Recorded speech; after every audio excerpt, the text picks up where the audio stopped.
به نام خداوند بخشنده و مهربان. همدیاران عزیز، برادران و خواهران، بخصوص پیروان، اعضایان، مخلصان حزب نهضت اسلامی تاجیکستان و پیروان و مخلصان و پیوندان استاد مرحوم سید عبدالله نوری، امروز زادروز ایشان هست، زادروز رئیس و مؤسس حزب نهضت اسلامی تاجیکستان، رئیس کمیته آشتی ملی و یک شخصیتی که در تاریخ معاصر تاجیکستان بخصوص در تاریخ مبارزه و صلح جایگاه خیلی بلند و شاید بلندترین را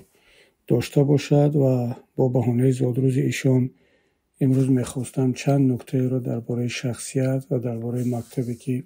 از او به ما میراث مانده است خدمتتان عرض کنم. درباره شخصیت استاد گفتن هم آسان است هم دشوار. آسان به آن معنا که همزمان ما بود و شاهد کارها و فعالیت‌ها و زحمت و تلاش‌هایش بودیم و همگان خاطره های داریم از ایشان و بنابر همین اگر ساعت‌ها روزها هم که در این باره بگیم کاری دشواری نیست. اما دشواری مسئله در آن است که استاد مرحوم یک شخصیت سرپهلو بودند و با گاه ما پهلوی انسانیت ایشان رو در بارش صحبت میکنیم، گاه پهلوی سیاسی، گاه پهلوهای یک رهبر، یک شخصیت دینی و بنابر همین گاه پیچیدگی ها و تناقض های هم در جامعه هست، بخصوص در باره شخصیت استاد که در زمان خودش مثل همه گونه رهبران، مثل همه گونه دیگر شخصیت های مبارز و سیاسی و چهره های معروف هم دوست داشت، هم رقیب داشت، هم دشمن داشت، هم کسانی بودند که نیکبین بودند، نیکخواه بودند و هم کسانی بودند که ایشان را در با وجود آنکه یکی از شخصیت‌های وارسته و ورزیده کشور بود باز مورد تنقید و گاه‌ها مورد تهمت و فتنه‌های هم قرار می‌دادند. بنابر همین همیشه سخن گفتن درباره چنین شخصیت‌ها کاری پیچیده و دشوار است، اما برای من چرا این آسان است؟ چون فخر آن را دارم که در پهلوی استاد مرحوم از ماه اولهای اکتبر 1997 از روزی که کمیته آشتی ملی کار خود را شروع کرد تا لحظه های آخر حیاتش در خدمت ایشان در پهلوی ایشان بودم، به حیث یاور، به حیث کارمند کمیته آشتی ملی، عضو کمیته آشتی ملی و بعدا معاون رئیس حزب و معاون اول در خدمت ایشان بودیم و ایشان را در حالتهای گوناگون در شرایط و وضعیت‌های گوناگون دیدم و به خودم گاه حق میدیم، اجازت میدیم که درباره ایشان با صراحت و با اعتماد و باوری بیشتر صحبت کنم. من باره در یک صحبت گفتم که با وجود همه کمبودی ها که هیچ انسان از کمبودی خالی نیست، استاد مرحوم سید عبدالله نوری در زمان زندگی خودش بهترین فرزند ملت تاجیک بود با تمام معنا. البته این به معنای مقدس سازی شخصیت ها نیست و هر کسی در نزد اتباع و پیروان و شاگردان و فرزندانش یک جایگاهی دارد، اما وقتی که به شکل جامع و مسئله ها نگاه کنیم در همون مقطع زمانی من با کمال باوری و اطمینان به نفس ایشان را یکی از بهترین شخصیت های زمان خود میدانم و به این باور هستم که با گذشت زمان هر چقدر که بیشتر از رحلت ایشان بگذرد همونقدر جامعه تاجیکستان با شخصیت های مثل استاد به اندیشه های او نیازی بیشتر پیدا خواهد کرد و یکی از ویژگی های شخصان سیاسی رهبران این است که بعضی ها رو در وقت زنده بودنشون تعریف و تمجید میکنن، از اونها ستایش میکنن، اما همین که از دنیا رفتن یا از قدرت رفتن اونها فراموش میشون و یا از این بدتر مورد تنقید و تحقیر قرار میگیرن و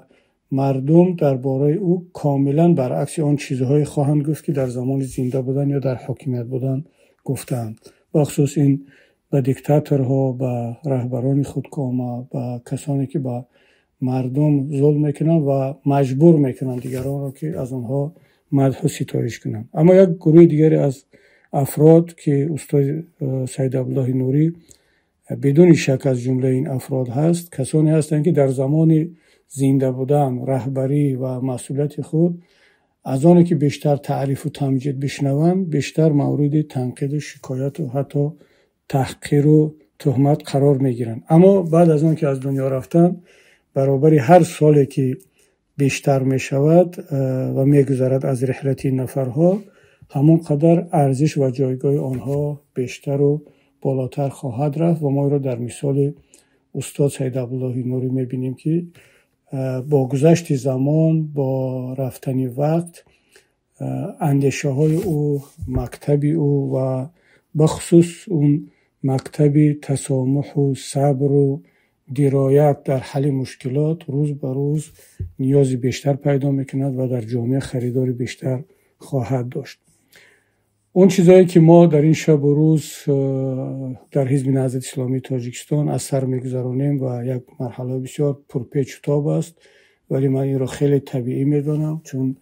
این خاص فضای سیاسی تاجیکستان و تقریبا هیچ حزب و حرکت مبارز در صحنه سیاسی تاجیکستان را نداشتیم و نداریم که دچار این گونه تلاطم ها و اختلاف های داخلی شده بود و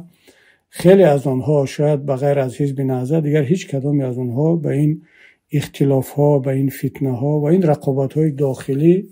تاب نآوردند و چند پارچه شدند و با حتی بعضا با عوض کردن و رفتن و تقسیم شدن و پارا شدن حزب هم نه تنها این احزاب دیگر قوی نشدن، بلکه از صحنه سیاسی رفتن یا تبدیل شدن به بازیچه دستی حکومتداران و بدون کدام مبالغه میتوان گفت که حزب نهضت اسلامی تاجیکستان یگانه حزبی هست که از همه بیشتر در طول تاریخ فعالیتش مورد فشار و دخالت و اختلاف ها و رقابت های داخلی و بیرونی قرار گرفته است، اما با سبب اون که ریشه در عقیده ناب اسلامی، ریشه در فرهنگ ملی دارد و از طرف نفران مثل استاد سید عبدالله نوری تأسیس شده است و این مکتب فکری و سیاسی طرز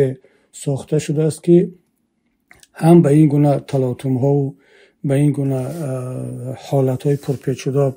تاب می آورد و هم با پیدا کردن راه حل های مناسب این مرحله ها را همیشه پس سر کرده است و حتی در زمان خود مرحوم استاد سید عبدالله نوری فشارها، توطئه‌ها و رقابت و مشکلی ها به مراتب از این پیچیده‌تر و دشوارتر بود، ولی ایشان با لطف و کرم پروردگار، با درایت خویش، البته با کمک و دستگیری برادران و خواهران مسئول در حزب که نه به افراد نه به شخصیت ها بلکه به راه، به عقیده و اندیشه پایبند هستند، این مشکلات همیشه پس سر شدند و حتما در مرحله های کنونی و آینده هم این گونه مشکلات پس سر خواهند شد، به خاطر آنکه حزب نهضت اسلامی تاجیکستان این تجربه را دارد، این تجربه را بارها از سر گذرانده است و از هر یک مشکلی که پیش می آید درس عبرت می گیرد، می آموزد، کمبودی را اصلاح می کند، اما به هیچ وجه زیر فشار، زیر اولتیماتوم و بخصوص تحت دخالت های بجا و بیجای بیرونه و درونه هیچگاه از مسیر و از تصمیم های خود بیرون نخواهد رفت، چون دیگر راه جز از صبر و تحمل و درایت و حل مشکلات و از همه مهمش پیش رفتن به سمت مبارزه، به سمت خدمت برای ملت و کشور راه دیگری وجود ندارد. و اگر ما طولانی هر چقدر هم از حیات و از گفته های استاد بگیم کم است، اما در این شب و روزهای رمضان با همین اکتفا میکنم و امیدوارم که برادران در طاعت و عبادتهای خود در حق استاد مرحوم، در حق دیگر بزرگان و شهیدان گذشته، در حق زندانی های سیاسی و در حق مردم مبارز دعا خواهند کرد و تلاش خود را برای ادامه مبارزه، برای ادامه راه استاد و استادان و دیگر شهیدان و زندانیان و مبارز ادامه خواهند داد و بار دیگر از پروردگار منان دعا میکنم، تمنا میکنم که استاد بزرگ را در پهلوی انبیا و اولیا و شهدا قرار بدهد و عبادت های ما و شما را هم در این ماه شریف رمضان